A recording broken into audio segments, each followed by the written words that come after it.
We all have things that we love, gifts from our childhood, hand-me-downs, and treasures that have real meaning. But quite often, we just don't know what to do with them. They're not really useful to me in any way as they are now, but equally I can't let them go. They lie neglected in cupboards, lofts, and garages. It's kind of just taking up a lot of space. Not good enough to use, but too precious to lose. I'm just not creative or talented enough to do anything with it myself. Well, you've come to the right place. Yeah. Our specialist team of remakers each have a particular skill. Well, what I'd love to do with your car is turn it into a giant feather. Okay. And are ready to reimagine and transform. I can imagine this would be someone's nightmare, seeing their wedding dress being ripped up. I think it's going to work. It's going to become something beautiful again. I am really excited to see what you've done with it. Wow! Oh, wow. It's really lovely. This is so pretty. This is really pretty. That is seriously impressive. Takes my breath away. Welcome to Saved and Remade.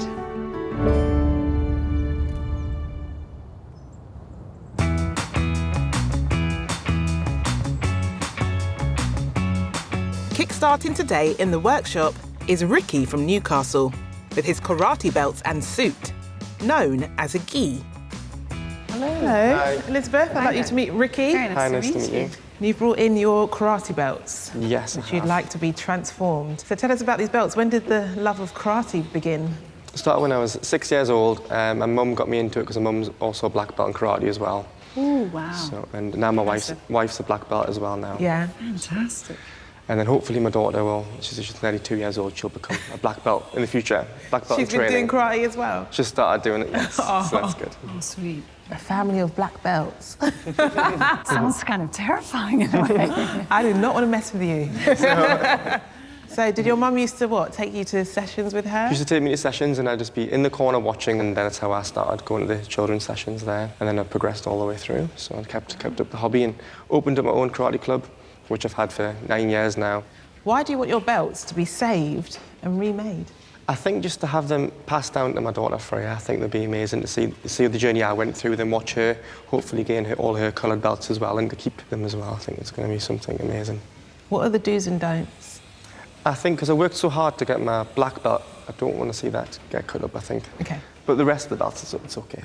Well, Elizabeth, I think you are the perfect person for this. Do you think? Yes. I'm a little nervous. Absolutely. There's so much history here. I have a proposal to you. It's a chair, so the arms are exposed wood and that, so I would take your ghee at the top of the chair, as if you were sitting there, but the belts themselves would be here on the seat of the chair. And I think you'll have to remind me of the order, so yes. we get the progression of that. And I'm not employing the black one in the chair. I'm just going to simply tie it around as if it's tied on you, sitting on the chair. So you'll have the lovely white, crisp top, your black belt, and then the colourful seat. How does that sound, Ricky? The drawing looks really, really amazing. It looks really good. I could put that in Freya's bedroom as well. Absolutely. Yeah. I think it's going to be amazing. I can't wait to see the transformation. I think. Great. I'm looking forward to doing it. I'm looking forward to getting started and getting sewing. Thank you very much. Bye. Bye.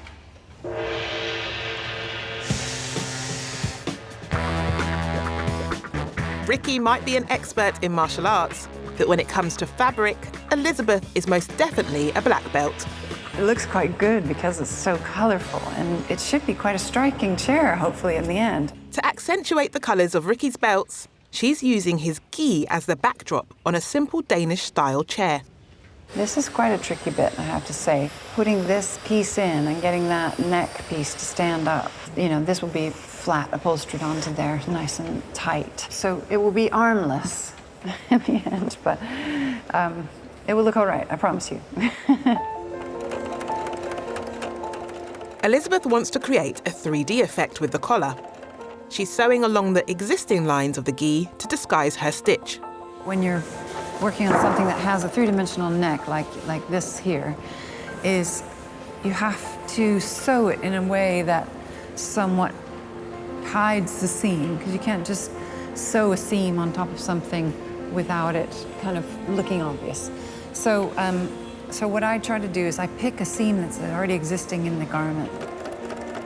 In this case, I'm lucky because there's several seams here. I'm sewing down the bottom of the front lapel so that it's nice and flat as it goes down to the bottom of the cushion, so it tucks in well and lays nice and flat. With the back of the chair done, Elizabeth can focus on the cushion. There's not much of the ghee left, but she has a cunning plan. I am taking apart the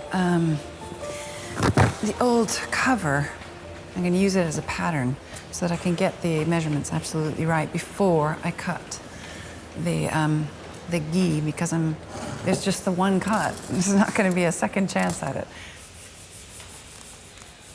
So this tool is called a seam ripper, and every seamstress, upholsterer, everyone who sews knows what this is. It's just the best thing because it just literally does that. It has a nice little pointy bit. You slip it under the seam and it has a cutter in there.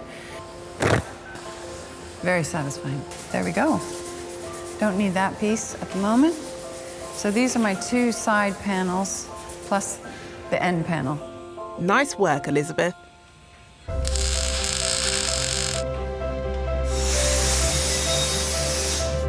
Next through the doors of the workshop is Naomi from Bristol. Hi, Naomi. Hiya. Welcome to the workshop. What have you brought in for us today? It was my grandma's sewing table and also a smaller sewing table, which was in her living room. So we think the table belonged to my great-grandma. So, you know, it feels like a very female-centred history. Do you sew? Yeah, sewing is absolutely a part of my day. It's as much a part of my day as brushing my hair, brushing my teeth. If I don't sew, I'm not good company to be around. You need to get Naomi a job here. Yes. Did you make your dress? Yeah, I did make this dress. It's one of the first dresses I made shortly after Grandma died, and I used the buttons from one of her many button tins, which are these ones down the front as well. Oh, they're lovely. Did your grandma like to examine some of the stuff that you made? Oh, yeah, she did. But I know that she would love it. Even if it was really, really awful, Grandma would really love it. The last time I saw her, she was asking me what I was working on, what I was stitching. So, yeah, she was sewing was something that really bonded you two. Yeah, definitely. Okay. Why have you brought this in to be transformed? So my grandma was such a big part of, probably a big part of who I am, but also a big part of my sewing. And a couple of weeks after she died, my now fiancé, my boyfriend then, proposed. And I want to bring something of my grandma into the new family, into the new house. Oh, so what type of transformation would you like to see? What ideas do you have? I want it to be something that's usable, but something beautiful and something that honours it too. Okay, no pressure. First to pitch for the remake is woodworker Daisy. So Daisy, have a little look around. Obviously you are brilliant at woodworking. How do you feel about taking on some metal? That metal frame is so stunning. I'm not sure if I'd want to actually alter that frame at all. I think I'd just add to it to make it functional. I would really like to transform them into a pair of bedside tables and then a coffee table. The main body of the bedside table will be made out of combination of parts of this tabletop, parts of this sewing table, solid wood, which I'll add in. As well as the bedside tables, I would like to make a piece for your living room, something that your friends and family can see when they come to visit. I'm going to be using the metal framework as is, and I'll make a lovely tabletop to sit on top of it. What do you think of that? I love it. Yeah? Yeah, love it. Genius. But Daisy isn't the only carpentry specialist around here. Shelly has a transformation idea too. Shelly, I know you've been desperate for a sewing table to come into this workshop. You must be itching to go and look. Yeah, I'm going to go and have a look at it and get my hands on that. My lovely mum-in-law, who passed away this summer, had one of these, but it wasn't ornate like this. It was very practical and functional. It didn't have any of the nice carving or the handles. So, Naomi, I'd like to make you a dressing table. I'll retain the 6 drawers that are already on the original sewing machine table, and I will sandwich the sewing box between those drawers. So the box will sit inside the new lid, and so it will still have its ability to lift up and down, so you can put things inside it.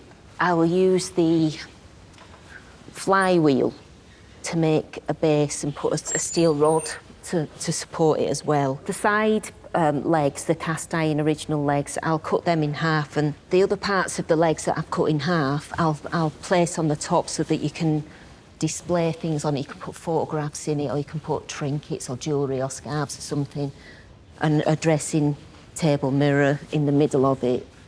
You've managed to use every element of the sewing machine, I think, but just sort of shifting them around and putting them somewhere else. Naomi, what are your first reactions to that? Are you pleased? It, absolutely love it, yeah. I think the sewing part of me viewed it almost like a patchwork quilt, that you're kind of joining the pieces together to create something new. Ooh, OK, so 2 very different designs. I really love them both. Well, you can only choose one. Which transformation are you going to go with? Will it be Shelly or Daisy? I think I'd really like to go with Shelly's. I loved how grand it was, and I loved, you know, you spoke about your mother-in-law, and I think celebrating, you know, women's history and my nana and my grandma, that feels like a really important part for me. Oh, this is a perfect match. I'm really happy. Shelly. Oh, don't. How are you feeling? Yeah, good. You're feeling quite emotional? I'm fine. Well done. I think it's really impressive how you've managed to combine both pieces into one brand design. Yeah, I'm really excited to be doing this, as you can tell. No, it just brings back a few memories, and it'll be an honour to work on it and do something beautiful for you. Well, thank you so much for bringing it in. Thank you. You can tell it will be in very safe hands. It will be a very loving transformation.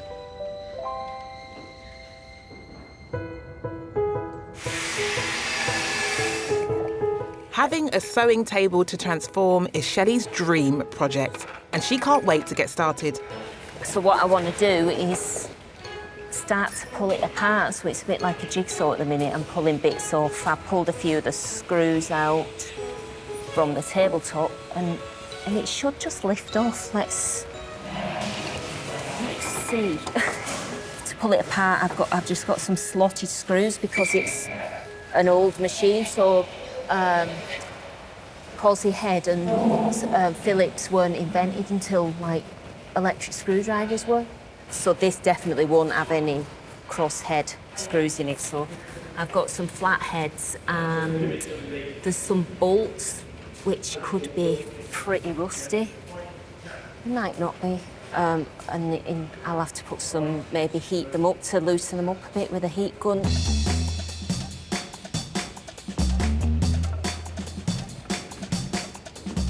Oh, yes. Even when it's cut up, I think it'll still be recognisable, and that's what I wanted it to be. I didn't want it to lose its original use and meaning to Naomi. Shelly's moved into the forge so she can cut up the metal legs of the table, being careful to keep all of their character and charm. I've marked the original legs of the table, and I'm going to cut them now with an angle grinder, and that'll create the new legs for the base of the table and then the decorative piece at the top of the dressing table.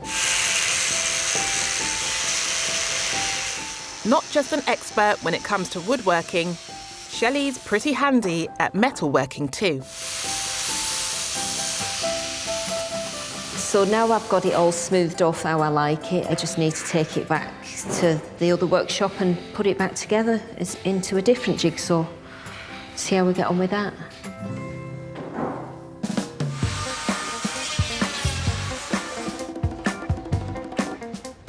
Across the workshop, Rob's taken a delivery of an item straight out of the 1960s. Claire's kindly brought in a vintage Transistor radio for me to work on. I obtained my grand's radio last year. It was something that, as a baker and a dressmaker, she would regularly listen to while working away. As a child, my gran helped develop my passion for crafting, and it's something that has continued throughout my life. often think of her when I get the sewing machine out to make something. Kind of a bit of an open brief, really, in some respects, but I think she'd really like a kind of a storage area for her sewing bits and bobs, her threads and needles, scissors, that sort of thing. So this is going to be a totally different challenge because, as you can see, it's kind of pocket size, really. So that in itself throws up a few challenges because just the access to work on something like this is a bit tricky. Rob's an interior design expert. He's just more used to working with slightly bigger interiors. First thing I've got to do with this, absolutely, is get all those internals out. So I'm going to pop the bottom off. There's not a lot of space in here, so I'm actually going to go in with a set of long-nosed pliers. And I've actually just found as well, the sides do split open. Hey, look at that. That's just made life a whole lot easier. Look how tightly packed all this stuff is. There's something kind of mesmerising about looking at the insides of a product like this and thinking, you know, someone sat there and worked out how this was all going to work. I think that's incredible. With the electrics removed, Rob can finally start to imagine his design. Basically, what we'll have is you can lift the handle and up it comes, and that will reveal all Claire's sewing thread and needles and scissors and bobbins, things like that. And at the end of the day, that radio, as much as it had a function, it was a nice thing to look at, and I think we should retain that. So I'm not changing the colour, I'm not messing about with anything else other than making a storage compartment inside. The workshop is busy as ever. Elizabeth has started the fun bit of creating a chair with Ricky's prized karate kit. She's making a colourful pattern with the belts. Starting with the center one, and the best way to do that is to put the two pieces together, put a pin right in the center. And we'll do the same on the other end. Put a pin in the center. There you go. Elizabeth has matched the colour of the thread as closely as possible to each belt. Here goes nothing.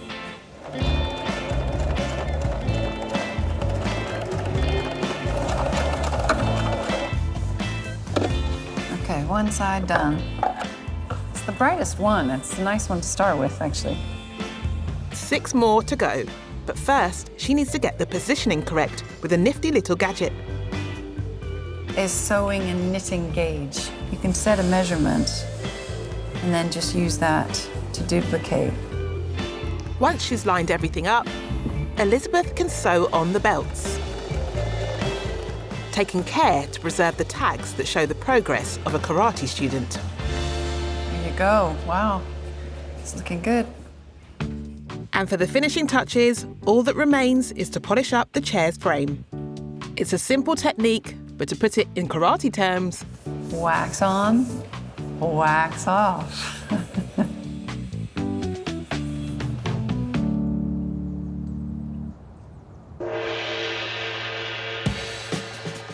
Ricky brought in his karate gi and hard-earned belts.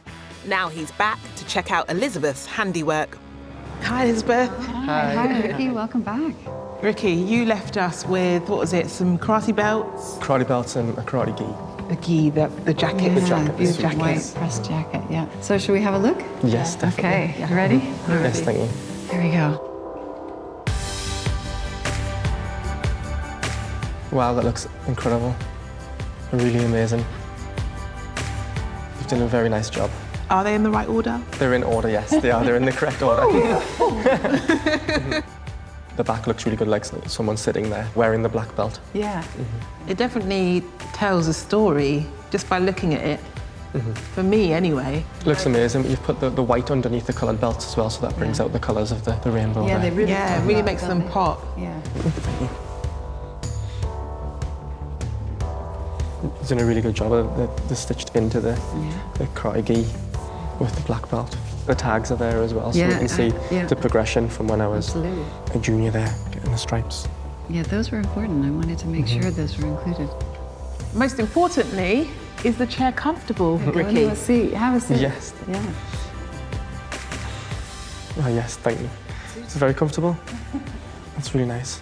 It's you and then it's you Fits again. perfect. What do you think little Freya will make of it? I think she'll love the colours and how the white and the colours come through. She'll want to sit on it straight away, I think. So. Well, and maybe one day Freya will have a collection of her own belts and she'll be able to sort of, you know, have something to try to catch up to her father. She'll definitely be inspired, I think. The ideal gift from dad to daughter, and a handy reminder of which belt she's training for next. Pitching up for our next transformation is leather expert Jason. Sabrina. Hello. Hello, how you doing? Good, good. You've just put this up? Yeah, finished, just this minute. Pam. That is fantastic. Look at my handiwork. No, it's great.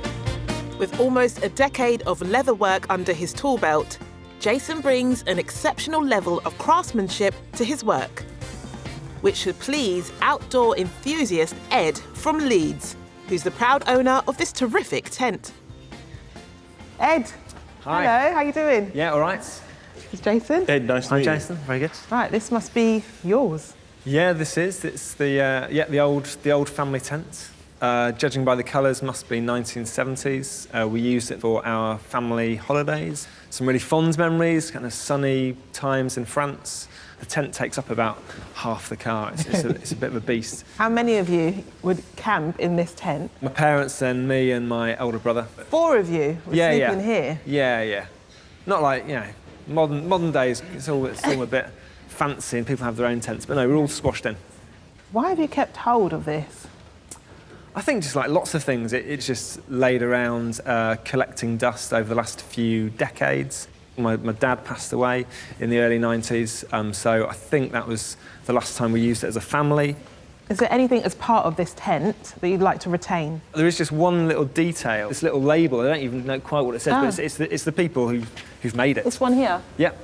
And it'd be great, just as a nice little feature, if you were able to weave that into the finished product, that would be great. Yeah. We can do that? Yeah, we can do that. Yeah. Fantastic. So what we're thinking of is something like an overnight bag. Okay. Yeah, so the tent poles as a frame at the top, which will give it some kind of structure. But what we'd have at the side is that we'd have the leather panels, but the actual main body will be the canvas. Yeah. I think it'll work well. Yeah. Yeah. Yeah. This really will be one of a kind, won't it, Jason? Because everything you do is stitched by hand. Yes, 2 needles and a piece of thread, and all cut by hand and everything. So yeah, I think it would be seen as one of a kind. Amazing. Thanks. Well, thank you so much, Ed. It's been a Thank pleasure you. meeting you. Good to meet you, Ed. Fantastic. And we'll see you soon. Lovely. Bye. Thank you. Bye. There's lots of material in the tent, but Jason's picky about which parts of the fabric he wants to use in his design. Well, I'm looking for kind of, well, firstly, a clean piece of the canvas. It's got a definite 70s smell. This is kind of first time for me where I'm kind of mixing kind of canvas, kind of tent fabric with leather, bit of a different kind of avenue for myself. But we'll see how we go. I think I found the badge that it was on about. To measure out the bag sections, Jason's opting for plastic templates made with a laser cutter. Yeah, that's good. They don't deteriorate over time as much as what card or paper does, and they'll last longer. And Jason wouldn't make anything without a good quality ruler and his trusty rotary blade. If you're not used to cutting things with knives and things, this is a really good alternative. I'll just go through this like butter, but get a nice clean line. Right. Could do with a nice iron. So this is some vegetan leather, which is been treated, so it's kind of got wax or oils within it. I love using this because it's really hard wearing and natural veins and characteristics you've got in this. I think it'll complement the tent really well. I just hope it works.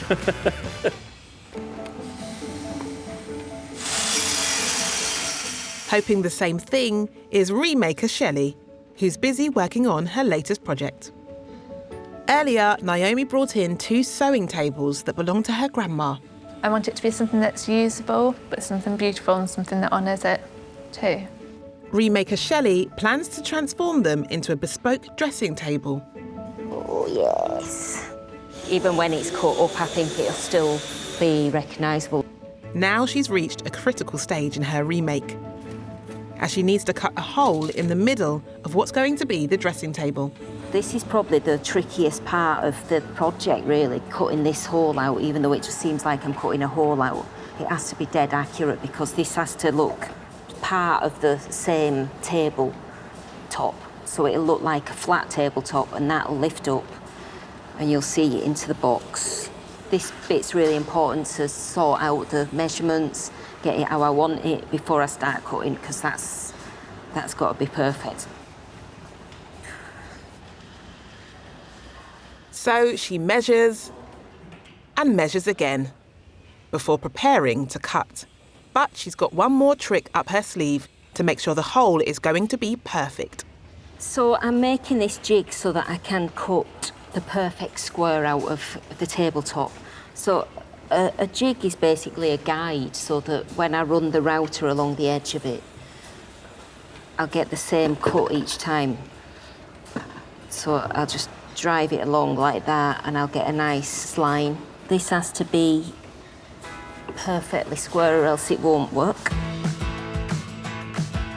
As the old saying goes, measure twice, cut once. But Shelley's not convinced the router is all she needs. So I'm gonna cut just inside the line with the jigsaw because that takes away a big bulk of the wood that this cutter is removing. It's removing that much wood when it cuts, so it's removing that channel. And it doesn't need to, it's doing a lot of work and takes a lot of time. So if I use the jigsaw and then finish it off with the router to get the clean line.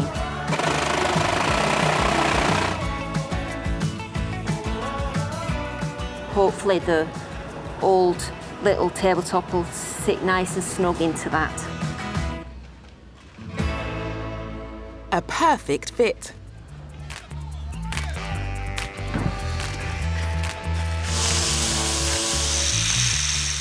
Back with Rob, and he's converting Claire's transistor radio into a storage box for her sewing equipment. And he's come up with a clever way of using every bit of space available. I'm starting to mock up the inside of the radio now.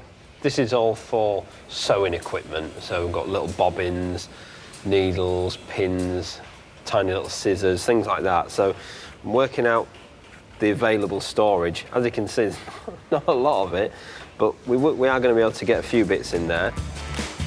Rob's going to line his alterations with fabric to help soften the inside and protect what goes in there. He might be an expert remaker, but he's out of his comfort zone with this one. I don't do a huge amount with fabric. I don't do a great deal of making things on a small scale like this. It's a very delicate process, and I don't think I'm particularly known for being delicate. Rob was tasked with turning Claire's transistor radio into a space-saving storage box for her sewing equipment. It's now been transformed into a compact mobile storage box that still retains the original features of the old radio. Unfortunately, Claire can't be here to collect it, but Rob's still keen to show off his transformation. On the front, I haven't really changed a great deal, apart from a little nod towards what might be inside the radio.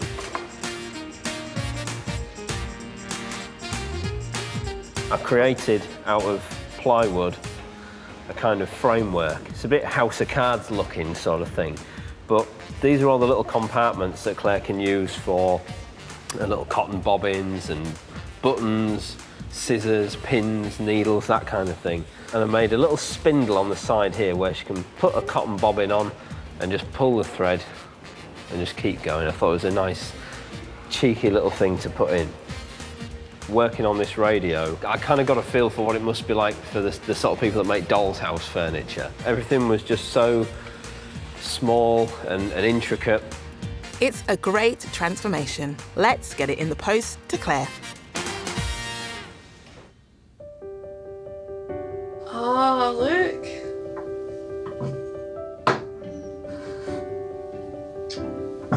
Oh, look, it's a little bit with lots of bits for all your knickknacks or crafts.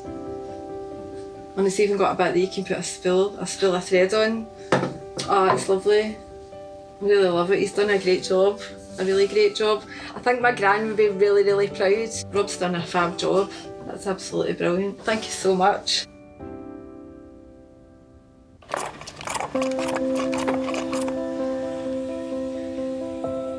At the other end of the workshop, leather master Jason is transforming Ed's old family tent into a weekend bag. Right, so I'm going to just mark these out. This is called a scratch hole. Generally used to kind of mark out leather. Predominantly with fabric, you'd usually turn it over and you'd use chalk to mark out your pattern on the back. With leather, we use this to mark it out. That means that I can't kind of make a mistake. You do it once well.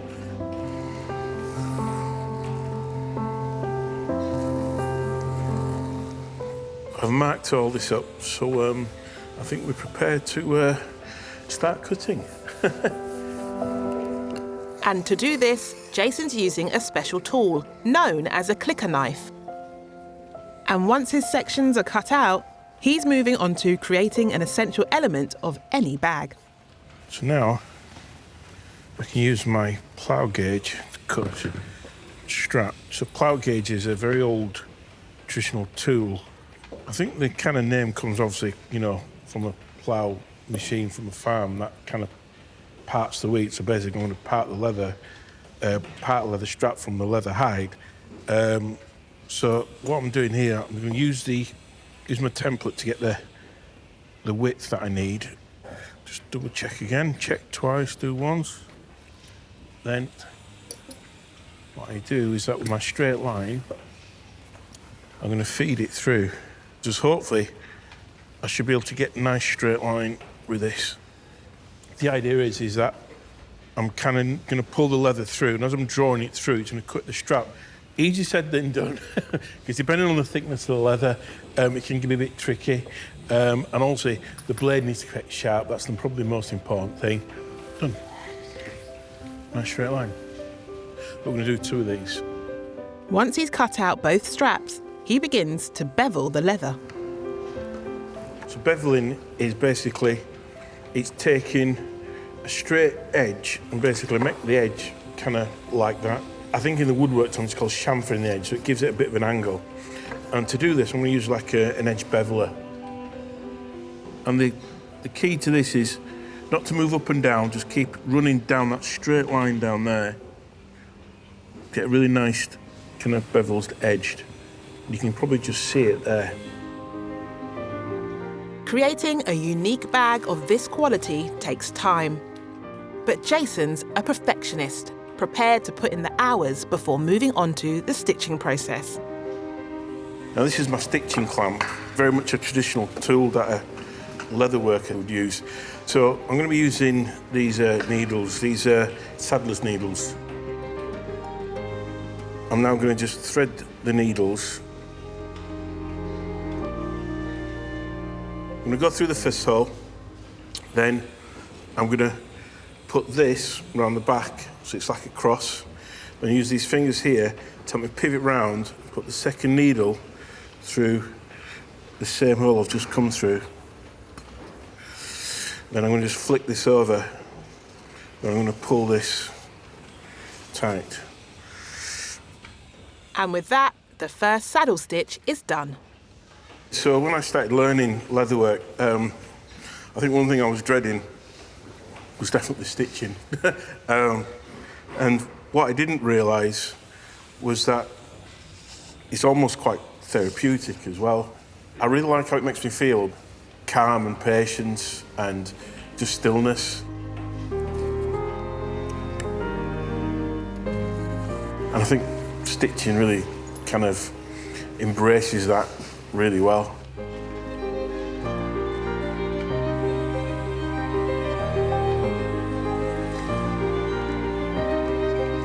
With over 500 hand-sewn stitches needed to form this bag, Jason's going to be the calmest person in the country. I've just finished the kind of piping to kind of give it a bit of stability. I think it's kind of quite good. I think it kind of looks the part anyway. I think Ed's tent is going to be vastly different to what he remembers. After 15 hours of handcrafted work, this redundant old tent has been transformed into a bespoke weekend bag. And Ed's back to take a look. And this way, Ed. How you doing, Jason? You all right? Good, thank you. Nice to see you, Ed. Yeah, likewise. Great to be back. Ed, you left us with your 70s tent that belonged to your family. The tent was mainly made from canvas. Now, you are our leather worker. What was it like working with canvas? It was a bit of a challenge at the first, but I think I cracked it. I think we've got a good result, so hopefully you'll like it. Great. Ed, are you ready? Yeah, I'm ready. Big reveal. Let's do it. Should we do it? Oh, wow. Yeah, very good. So these are the old Yep, kind of tent poles. Tent poles and sides. Straps at the sides. Oh, straps and everything. Fancy. Yeah, OK, extra bit. What are you going to pull out, like Mary Poppins? Yeah. Oh, a little... That's a nice, like, little wallet. Yeah, yeah. Little wallet holder.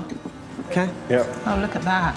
Oh, so 70s. I love it. The bits that was mentioned, Ed, was that we want to get as much of the tent and canvas into the bag.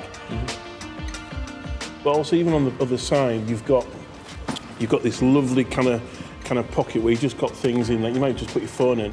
And the last thing, which obviously I remember you mentioning, and it was the actual badge. What was quite funny about that is actually, if you look, it actually looks a maker's mark. You've actually got the credit to the Queen. So when the Queen goes camping, she uses these tents? Absolutely.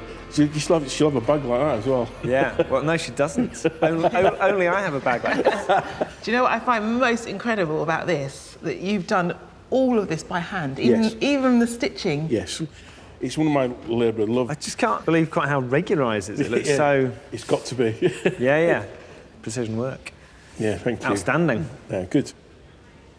You know, I know you have memories when you were camping when you were younger, so obviously more fond memories with this bag. Yeah. You know, the tent was doing absolutely nothing and wasn't going to achieve anything. And so the idea that it's become something new, something useful, something really good to look at is great. Cheers, Ed. Lovely. Thank you.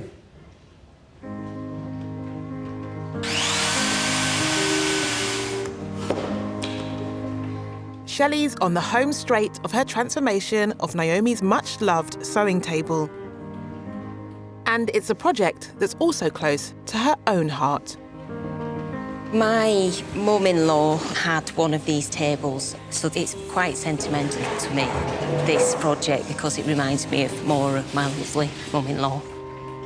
Shelly's kept as many of the original parts of the sewing table as possible, but there's one piece that needs to find a home. The flywheel, which used to drive the needle up and down. I'm about to make the centre leg for Naomi's table, so this is going to be constructed from the flywheel that I've already cut off, and using a threaded steel rod, it'll run up the middle of the flywheel and form a support. It'll be a support and a decoration. I chose the steel rod because it's threaded, so I can bolt it to the wheel and I can also bolt it to the table. Because I don't weld, it's a quick solution to do that. With the metal rod cut to length and a decorative sleeve added, the flywheel can now be fixed into position. And Shelly can add the new tabletop before fitting the lid from the sewing box that belonged to Naomi's grandmother. I'm really happy with how this looks. It's really nice, the contrasting colours with two different types of wood. Just need to get the few remaining pieces into position and then it'll be finished and it looks great. I'm chuffed with this one. I think that Naomi will be happy with it. I can't wait to find out. And here's Naomi, back at the workshop to see the finished result. Hi, Naomi. Hello. Welcome back. Thanks very much. How are you doing? Yeah, not bad. How are you? Very good. You feeling nervous? Yeah, really nervous. I can tell. And Shelly, you were desperate to get a sewing table into this workshop, weren't you? I was really pleased when that came in. Did it live up to your expectations? It did. Right. Let's take a look, shall we? Please. Oh my gosh, that's incredible. That's breathtaking, absolutely breathtaking.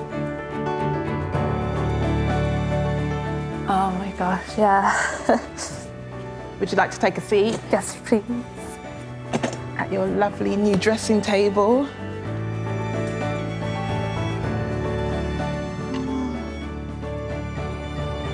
It's just more than I could have ever imagined. And it's got all the details on it still. You're speechless, aren't you? Yeah, I'm trying to find the words to do it justice, and I just can't. It's so different to the original two items, and at the same time, it's so true to its original form, you know, keeping the ornateness, the handles and the label. It's just mesmerising. The side of the mirror are the legs from the little box. No way. And I had to put bases on the bottom of the drawers, so they're from the original tabletop, so I kept as much as I could. The reason you went with Shelly, because you sort of said you liked the idea of it being like a patchwork quilt. You thought of it in sewing terms. Yeah. Have we met your expectations? Yeah. Not just met me, but exceeded it. It's more than I could have ever imagined. I've just never seen anything like this. It's such an innovative design. It really is. You can never find anything like that. It's so unique. And with the story to go with it too, I feel like it's something that will be passed down for generations to come. I wanted to do a nice job on it for the strong women in our lives. Yes. Yeah. To the women. Yeah, absolutely. Naomi's sewing table has been given a new lease of life as a dressing table. A beautiful and functional transformation with all its history intact. The transformation's just incredible. It's absolutely breathtaking. Shelly has just created something so wondrous and so valuable and precious. It's just amazing. And I love that it continues my grandma's story, but also Shelly's story and her mother-in-law's story, and for future generations to come. It's so powerful.